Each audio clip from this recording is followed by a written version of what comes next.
Good morning students.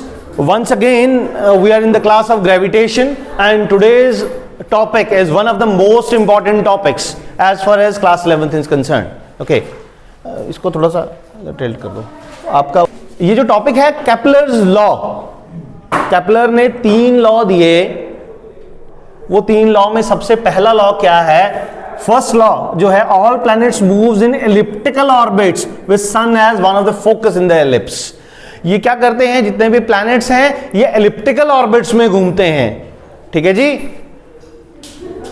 ये elliptical orbits में घूम रहे हैं. एलिप्टिकल ऑर्बिट में अब क्या है? एक इसका है एग्जैक्टली स्फेरिकल नहीं है, एक आपका रेडियस एक तरफ से ज्यादा है दूसरी तरफ से कम है.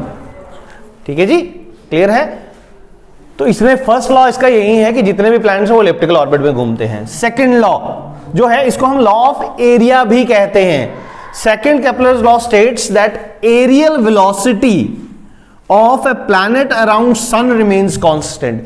Aerial velocity means area swept in a fixed amount of time, कि कितना एरिया स्वीप किया उसने एक पर्टिकुलर टाइम में या एक सेकेंड में, वो हमेशा हर एक प्लैनेट का कांस्टेंट रहता है. ठीक है बच्चे, एक चीज मैंने आपको पहले भी बताई है कि ये जे थॉमसन से शुरू हुआ मॉडल. जे थॉमसन ने एक मॉडल दिया था. जे थॉमसन ने कहा कि ये जो चार्जेस हैं ये डिस्ट्रीब्यूटेड हैं. नेगेटिव और positive charges are distributed along the periphery of an atom. Clear है जी? उसके बाद और साइंटिस्ट आए जिन्होंने आके कहा कि जिन्होंने इस पे एक्सपेरिमेंट्स किए और एक्सपेरिमेंट से उन्होंने ये चीज कहा. गैलीलियो ने एक्सपेरिमेंट्स किए, गीगर एंड मार्सडन एक्सपेरिमेंट आप लोगों ने पढ़ा. उससे पता चला कि नहीं, ये ऐसा नहीं है. ठीक है, फिर उसके बाद केपलर ने कुछ लॉज बनाए. ये लॉज बहुत इंपॉर्टेंट है, एग्जाम्स में आ सकते हैं. That is one of the most important questions. ठीक है, विद दिस पर्टिकुलर टॉपिक आपका 11th का सिलेबस, इसका चैप्टर भी ये खत्म हो जाएगा, तो बी अटेंटिव. सेकेंड लॉ है लॉ ऑफ एरिया. उसने कहा कि जितना एरिया एक सेकंड में कोई भी प्लैनेट स्वीप कर रहा है वो हमेशा क्या होगा? उसका कांस्टेंट रहेगा. क्लियर है जी? एरियल वेलोसिटी कांस्टेंट रहेगी. एरियल वेलोसिटी इज, अब एरियल वेलोसिटी है क्या? Is area swept by a position vector in 1 second. एक पोजीशन वेक्टर जो है, जो एरिया स्वीप करेगा एक सेकंड पे, उसको हम एरियल वेलोसिटी कहते हैं. ठीक है, अब ये यहां पे है, मानो कि इसका ये एक्सेस, ये रेडियस कितना है? R1. ठीक है जी, R1 है इसका रेडियस. और इसने क्या R2, क्या R2 ऊपर वाले, अभी फिलहाल इसको देख लो ना जो बता रहा हूं मैं. और ये वाला चीज जो है ये V है. ठीक है, अब एरिया ऑफ ट्राइंगल हमने पढ़ा. एरिया ऑफ ट्राइंगल क्या होता है? 1/2 base into height, base into altitude. So take this as base and this as height of a triangle, altitude. तो इसका एरिया क्या होगा? 1/2 बेस इंटू एल्टीट्यूड. डन. तो एरिया, एरियल वेलोसिटी इसकी ये आ गई. क्लियर है जी? ठीक है, 1/2 V1 इंटू R1. अब इसके अकॉर्डिंगली ये क्या है? एरियल वेलोसिटी कांस्टेंट है. अब जितना एरिया एक सेकंड में इसने यहां पे स्वीप किया उतना ही एरिया वहां पे स्वीप करेगा. अब ये R1 बड़ा है, R2 छोटा है, तो हो क्या जाएगा? 1/2 V1 I1 equals to 1/2 V2 R2. यही होगा. 1/2 कॉमन है, ये कट जाएगा.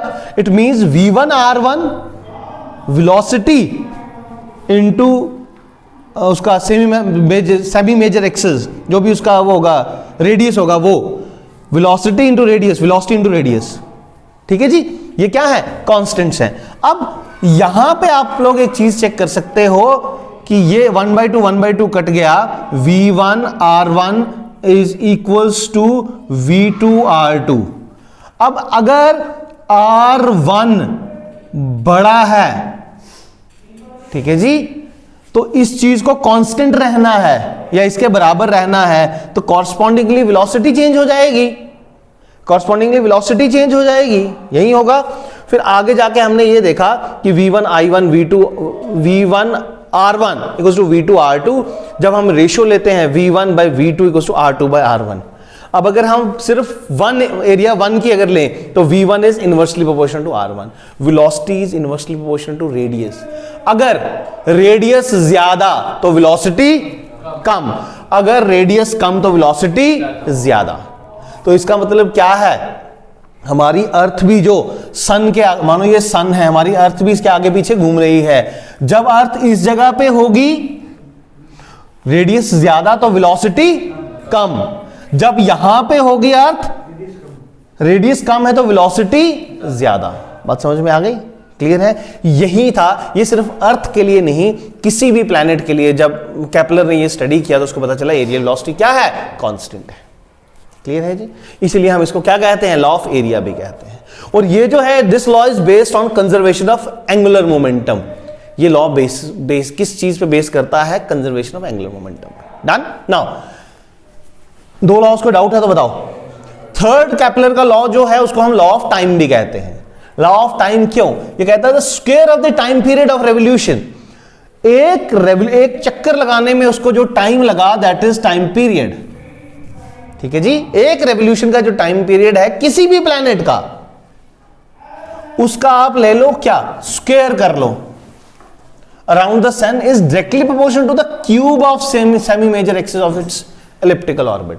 उसने कहा कि अगर जैसे अर्थ एक चक्कर लगाती है 365 दिन में, ठीक है, उसका जो सेमी मेजर एक्सिस है उसका क्यूब करो, इसका स्क्वायर करो, तो ये डायरेक्टली प्रोपोर्शनल है। कहने का मतलब ये है T square of sign of proportionality, whenever we remove the sign of proportionality we punch in a constant, तो T square is equal to constant के इनटू आर का cube. Done? T square by r cube is a constant and that constant comes out to be 2.95 into 10 to the power 30 minus 34। अब इस constant की मदद से ये दोनों में से अगर आपको एक चीज दी जाए तो दूसरी आप निकाल सकते हो। अगर आपको रेडियस दिया जाए कि प्लैनेट कितनी दूर है सन से तो हम उसका टाइम पीरियड निकाल सकते हैं, अगर हमें टाइम पीरियड दिया जाए तो हम उसका रेडियस निकाल सकते हैं। क्लियर है जी? क्लियर है जी? ये चीज क्या बता रही है, कोई भी प्लैनेट या कोई भी जो सन के आगे पीछे प्लैनेट घूम रहा है, being it be earth, mercury, Venus, earth, Mars, Jupiter, Saturn, कोई भी हो, वो जो चक्कर लगा रहा है उसके रेवोल्यूशन का जो टाइम है उसका स्क्वायर करो, उसके रेडियस कितनी दूरी पे है वो रेडियस का क्यूब करो, तो ये दोनों चीजें डायरेक्टली प्रोपोर्शनल होंगी। और जब हम उसका रेशियो लेते हैं वो 2.95 × 10⁻34 आता है। क्लियर है जी? अब ये टाइम है तो ईयर का स्क्वायर, ये एरिया है तो पर मीटर क्यूब। ठीक है? क्लियर है? डन? तो ये तीन लॉज हैं केपलर के लॉज। फर्स्ट लॉ कहता है कि वो एलिप्टिकल ऑर्बिट में घूमता है, सेकंड कहता है कि एरियल वेलोसिटी कांस्टेंट है, थर्ड कहता है कि टाइम का स्क्वायर और इस नेक्स्ट इज लास्ट के ये जो दो सब टॉपिक्स हैं, कभी कभी इन पे छोटा सा एक शॉर्ट नोट पूछ लिया जाता है, इनर्शियल मास और ग्रेविटेशनल मास।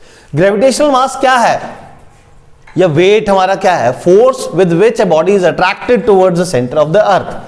वो जो वेट है m × g के बराबर। ठीक है जी? दैट इज योर ग्रेविटेशनल मास। दूसरा है इनर्शियल मास। इनर्शियल मास क्या है कि हम force equals to mass into acceleration. कोई भी बॉडी अगर मोशन में है तो उसका जो मास है या वो जो फोर्स लगाती है that is inertial mass. Clear है जी? ठीक है? डायरेक्टली प्रोपोर्शनल है ये क्वांटिटी ऑफ मैटर के, नंबर वन। ये एल्जेब्रिकली वेक्टर सम नहीं होता, एल्जेब्रा का सम है। क्लियर है? दो। तीसरा चेंजेस विद वेलोसिटी। वेलोसिटी अगर किसी चीज की चेंज होगी तो इनर्शियल मास चेंज होता है, ग्रेविटेशनल मास उसका सेम रहता है। क्लियर है जी? एक ये फॉर्मूला है, ये है आपका inertial mass equals to m0 1 - v²/c²। ठीक है जी? तो कोई डाउट है इसमें तो बताओ। ठीक है? चलो, थैंक यू वेरी मच। कर दो बंद इसको।